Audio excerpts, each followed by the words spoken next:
বিশ্বকাপ আসরের ফাইনালে শক্তিশালী স্পেন শক্তিশালী আর্জেন্টিনার মুখোমুখি হবে।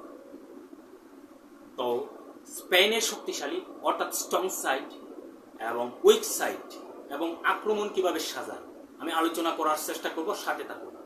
স্পেনের স্ট্রং সাইড হলো অর্থাৎ স্পেনের স্ট্যান্ডিং ব্যালেন্স অ্যান্ড কন্ট্রোল খুবই অ্যাক্টিভ। স্পেন স্মল স্পেসে man to man ball carry করে, যার কারণে এগেনিস্ট দল ডিফেন্সিভ খেলতে বাধ্য হয়। অর্থাৎ বিল্ড আপ প্লে স্কিলে স্পেন খুবই শক্তিশালী অবস্থানে থাকে। Staying space discipline Spain attentively অনুসরণ করে। স্পেনের খেলোয়াড় তাদের অবস্থানে শৃঙ্খলভাবে স্টেবল অ্যান্ড ব্যালেন্স থাকে। তারা সবসময় স্টেইং স্পেস খেলে ফিল্ডের বিভিন্ন অবস্থানে ত্রিভুজ আকার ধারণ করে সতীর্থদের বল দেওয়ার অক্ষম রাখে। স্পেন হাই স্পিডিং খেলে, যখনই স্পেনের খেলোয়াড়দের কাছ থেকে এগেনিস্ট দল বল নেয় তখন ওই কাউন্টার স্পিডিংয়ে অর্থাৎ স্পেন তাদের আয়ত্তে বল নেওয়ার চেষ্টা করে। এতে করে এগেনিস্ট দল আক্রমণের সুযোগ পায়।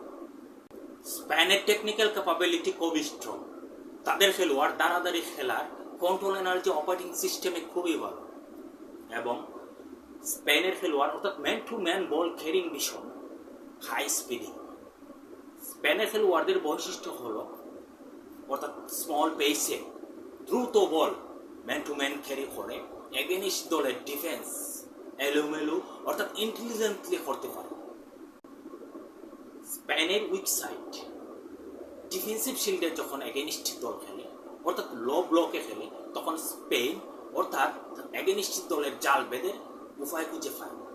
অর্থাৎ স্পেনের খেলোয়াড় অর্থাৎ বল নিয়ে এদিক সেদিক ছুটতে থাকে, কিন্তু ইন্টেলিজেন্টলি অর্থাৎ বল ম্যান টু ম্যান ক্যারি করে ডিফেন্সে ঢুকতে পারে না।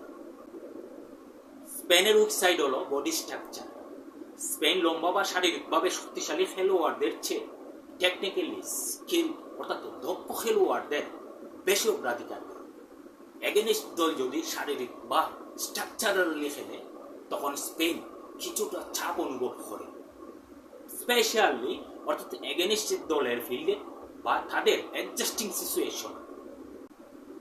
Use ball carry man to man with lack of finishing a Spain weak. Spain অনেক সময় বল রাখে কিন্তু সুইটেবল শট তৈরি করতে পারে না, অর্থাৎ ফিনিশিং উইক বা মনে হয় স্কিল স্ট্রাইকারের অভাব। স্পেনের ডিফেন্সে ঝুঁকি থাকে। স্পেন যখন আক্রমণ করে তখন স্পেনের ডিফেন্স মিডফিল্ড বরাবর থাকে, তখন স্পেনের ডিফেন্সে খালি স্পেস তৈরি হয়। অর্থাৎ এগেনিস্ট দল অর্থাৎ যদি দ্রুত আক্রমণ অর্থাৎ কাউন্টার অ্যাটাক করে তখন স্পেনের জন্য সমস্যা হয়। স্পেনের attacking side Spain build up খেলে, অর্থাৎ কিপার থেকে শুরু করে বল ম্যান টু ম্যান ক্যারি করে সামনে আগায়। এর অর্থ হলো এগেনিস্ট দলকে সামনে উঠানো যাতে আক্রমণে স্পেস তৈরি হয়। স্পেন লাইন ব্রেকিং ক্যারিতে খেলে, অর্থাৎ স্পেন এগেনিস্ট দলের ডিফেন্ডারকে অর্থাৎ ওভারকাম করার চেষ্টা করে। যখনই ওভারকাম করতে পারে তখনই আক্রমণ শক্তিশালী হয়। স্পেন ট্রানজিশন অ্যাটাকিং এ খেলে, যখন এগেনিস্ট দল স্পেনের কাছ থেকে বল নেয় তখন স্পেন সাথে সাথেই বল উদ্ধার করে। তখন এগেনিস্ট দল অর্থাৎ স্পেনকে অর্থাৎ সামাল দেওয়ার মতো তাদেরকে তৈরি করতে পারে না, তখনই স্পেন দ্রুত কাউন্টার অ্যাটাক করে। স্পেনের স্পেস ম্যানিপুলেশন অ্যাটাকিং সাইড খুবই স্ট্রং।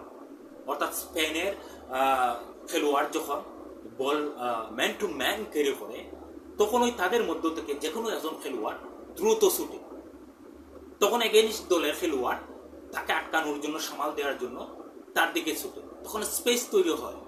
স্পেন তখন ওই স্পেস থেকে আক্রমণ করার চেষ্টা করে, অর্থাৎ ক্লেভার স্পিডে খেলে। উইথ এবং ডেপথ অ্যাটাকিংয়েও স্পেন খুবই শক্তিশালী। অর্থাৎ এগেনিস্ট দলের দুই দিক কর্নার থেকে এগেনিস্ট দলের ডিফেন্সকে বড় করা হয় যাতে স্পেস তৈরি হয়। এই স্পেস থেকেই অর্থাৎ স্পেন শক্তিশালী আক্রমণ করে। স্পেনের ডেপথ অ্যাটাকিং সাইড খুবই শক্তিশালী, স্ট্রং, ইন্টেলিজেন্টলি খেলে। অর্থাৎ স্পেনের খেলোয়াড় অর্থাৎ স্ট্রাইকার বা আক্রমণভাগের খেলোয়াড় দ্রুত ছুটে অর্থাৎ এগেনিস্ট দলের ডিফেন্ডারদের সামনে যাবে, যাতে করে অর্থাৎ সতীর্থরা বল ম্যান টু ম্যান অর্থাৎ দূর থেকে ক্যারি করতে পারে। স্পেন যখন আক্রমণ করে তখন বল এদিক সেদিক ক্যারি করে এগেনিস্ট দলকে বিভ্রান্ত করে। কিন্তু স্পেন ফিনিশিংয়ে উইক, ফিনিশিংয়ে খুব ইন্টেলিজেন্টলি শান্তভাবে খেলতে হয়, অর্থাৎ দক্ষতার সাথে শট খেলতে হয়, হেড দিতে হয়। তো স্পেনের কিন্তু অর্থাৎ দক্ষ স্ট্রাইকারের অভাব। শক্তিশালী স্পেনের strong side, weak side, attacking side everything চিন্তা করে এই শক্তিশালী স্পেনের সাথে আর্জেন্টিনা, অর্থাৎ তোমার কি মনে হয় যে আর্জেন্টিনা কিভাবে খেললে স্পেনের সাথে জিততে পারবে বা আদৌ কি জিততে পারবে? তোমার কি মনে হয়? ভালো থাকো।